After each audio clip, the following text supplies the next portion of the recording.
Players should be focused on the game and on the ball while they are on court.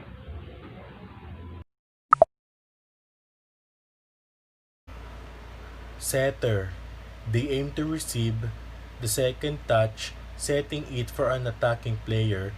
Due to this responsibility, they need to have strong communication skills as they direct the offense and to make quick decisions on the court. A setter should be able to identify the opponent's blockers and single out which one is the weakest. So dito guys ay may pinakamalaking role yung setter natin. Once na na-receive ng libero yung bola, sa kanya na ito mapupunta. Siya yung gagawa ng play upang karoon ng magandang palo yung isang attacker. Pass. A pass when he or she hits the ball around the torso level with forearms of the straight arms.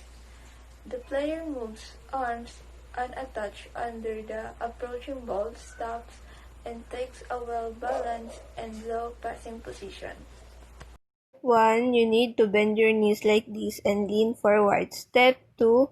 You need to straighten your arm and your shoulders should be close to each other. Step 3. Your hands should be close like this and bend. Red card. A more severe sanction that can be given by the referee. This can be given by the referee in the first instance of a bad conduct of a player. Joust. When two players trying to push the ball into the other side. It's like when the ball is directly falling on the top of the net, two opposing players jump and push against the ball, trying to push it into the other side. Under the FIVB rules, a yellow card is the second stage of a formal warning for a player, coach, for minor misconduct. The first being a verbal one given through the team captain. It is recorded on a score sheet but has no immediate consequences. There is no loss of service, if applicable, and no point awarded to the opposition. Service receive. Service receive is one of the most important play on a volleyball game and can show to your opponents your valuable skill on the game court. Also, when a team is being served at, they are said to be on service receive. Players also required to remain on their home position before the serve until the server contact the ball. Blocking error. The blocking error occurs when a player goes up to the net to block the ball coming over, but fail to do so legally. Libero. The libero is a player specialized in defensive skills. The libero must wear a construction jersey color from their teammates and cannot block or attack the ball when it's entirely above net height. When the ball is not in play, the libero cannot replace any black row player without prior notice of the officials. So, sinasabi dito, ang libero, siya ang naiibang kulay o siya ang nasa gitna, tagasalo ng bola. Mapapansin nyo rin ang libero ay maliit kaysa sa ibang mga player. Sinasabi rin dito, bawal siya mag-block at bawal rin siya mag-spike. Assist. Passing or setting the ball to a teammate. And usually, the second contact of the team's 3 attacks and assistance awarded for any set ball that results in a kill or an attack.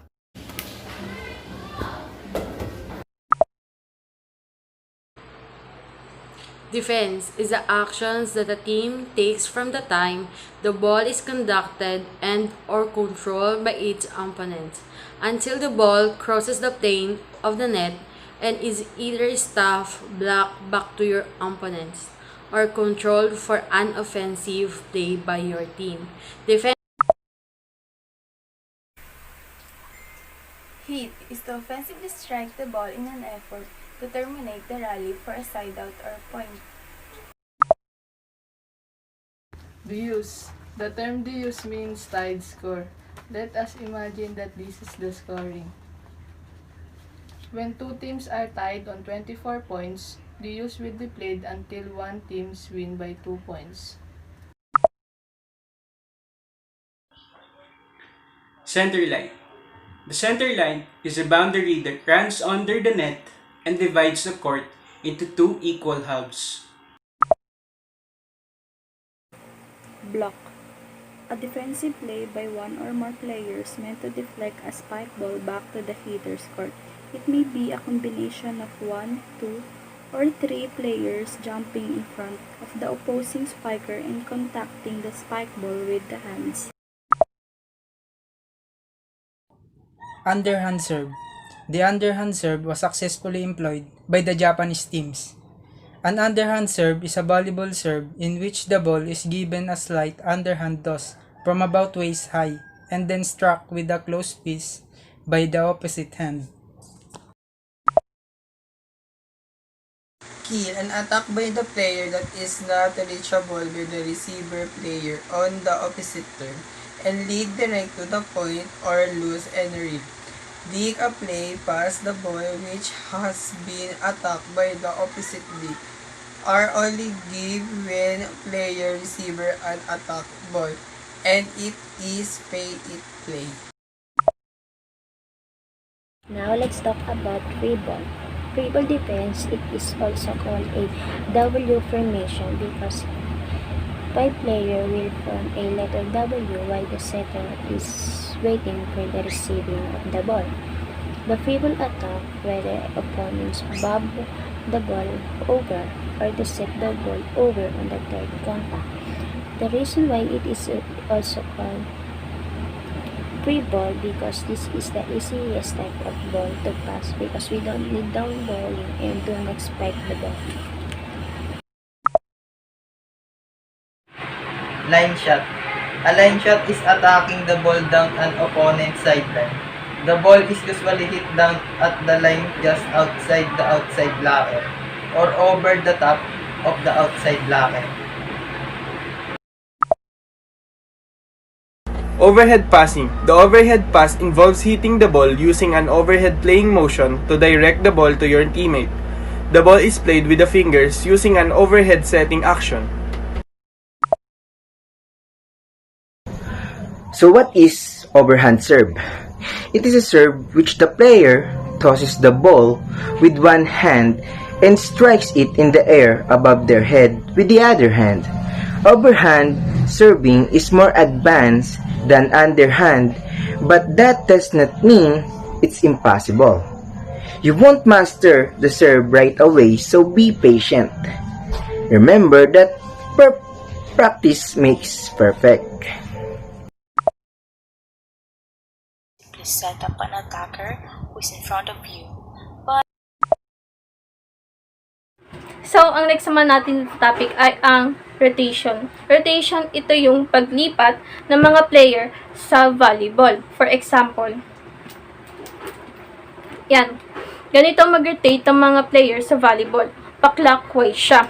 Dapat alam mo at aware ka kung saan ka nakaposisyon kasi maaari mong ma-miss ang bola kapag hindi ka nasa tamang position. And that's all. Thanks! Let's talk about pancake. Pancake is a one-handed defensive technique where the hand is extended and the palm is slid along the floor as the player dives or extension rolls and time so that the ball bounces off the back of the hand. Bumpers. This is a method of passing or setting ball up to your teammate. Just joining your forearms together, extending your arms in front of you, and bumping the ball off of them in an underhand manner. The back row attack in volleyball occurs when one of the 3 back row players attack the ball by jumping behind the 3-meter line or 10-foot line before hitting the ball. If the back row player is step on or fast on the right line or the 3-meter line during the take-off, the attack is illegal. Ace is basically an attack when you're serving the ball and it landed in the area of your opponent without them having the chance to defend it. Foul rule violation. 4 set alcohol shoot set. A set 1 from the sideline and 1 at 2 feet from above the net.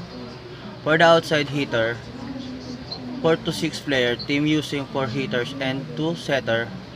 Free ball, a ball return, a pass, and not a spike. Dig.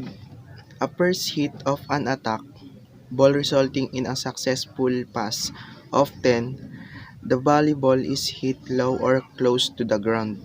Ayun na nga, yung dig daw kapag yung kalaban umatake, tapos mababa na yung tsansang mabuhay yung bola, pero nasalba mo, napasa mo sa kampi mo, ayun yung tinatawag na dig. Rally score. Rally score is a system used in volleyball in which a point is scored on every single run. It doesn't matter which team served the ball, point can be scored by either the serving or the receiving team. Rally scoring is when a team gets a point when the other team fails to return the ball over the net, or when the ball goes out of bounds, commits an infraction, or makes a service error. Jump serve is a type of serve where serving player increase power and serve height by jumping to hit the ball. The extra motion generated in jump serve allows the server to put additional power on the ball.